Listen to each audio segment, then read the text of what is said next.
Valerie. She is the executive director of the Kate Spade New York Foundation.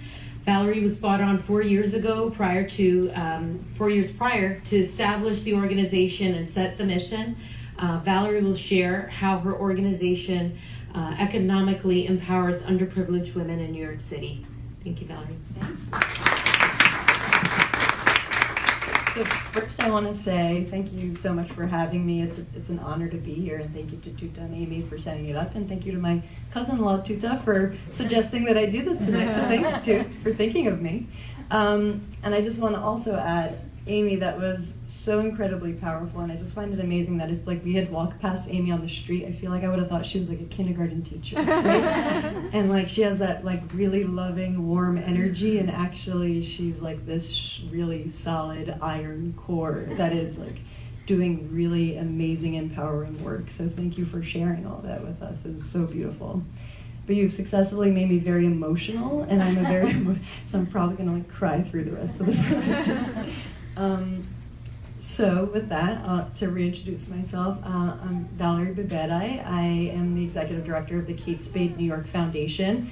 For all the women in the room, you already know what Kate Spade New York is, but for the men in the room, Kate Spade New York is a fashion company. And so they create handbags and clothing and accessories. But we also have a foundation, which not many people know about.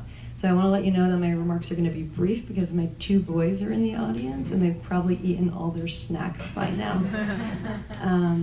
So I'll just give you a brief overview of what our foundation does and share just one grantee that we work with and one story that's come out of that grantee.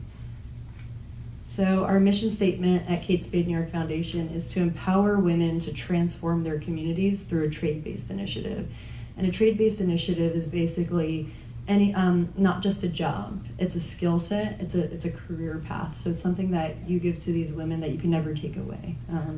And we find that, we find that by empowering women, there's a multiplier effect, which is when you empower one woman, she doesn't just keep it to herself, she empowers every single person around us. And a lot of us understand that because how many working women are also the CEO of their household, and how many women we're like walking communities. And so we bring in our cousins and our family members and our friends. And so when you empower one woman, it's not just one woman. There's an amazing multiplier effect. So our foundation gives away about $1.2 million each year. We do it through 3 pillars: women in technology, women in entrepreneurship, and then women in the arts. And so we give grants in each of these sectors. And the one that I'll highlight today is in the entrepreneurship pillar. It's the International Rescue Committee, which many of you are familiar with. So the grant that we gave to the International Rescue Committee started about 3 years ago. Basically, we sat down with the International Rescue Committee and we realized they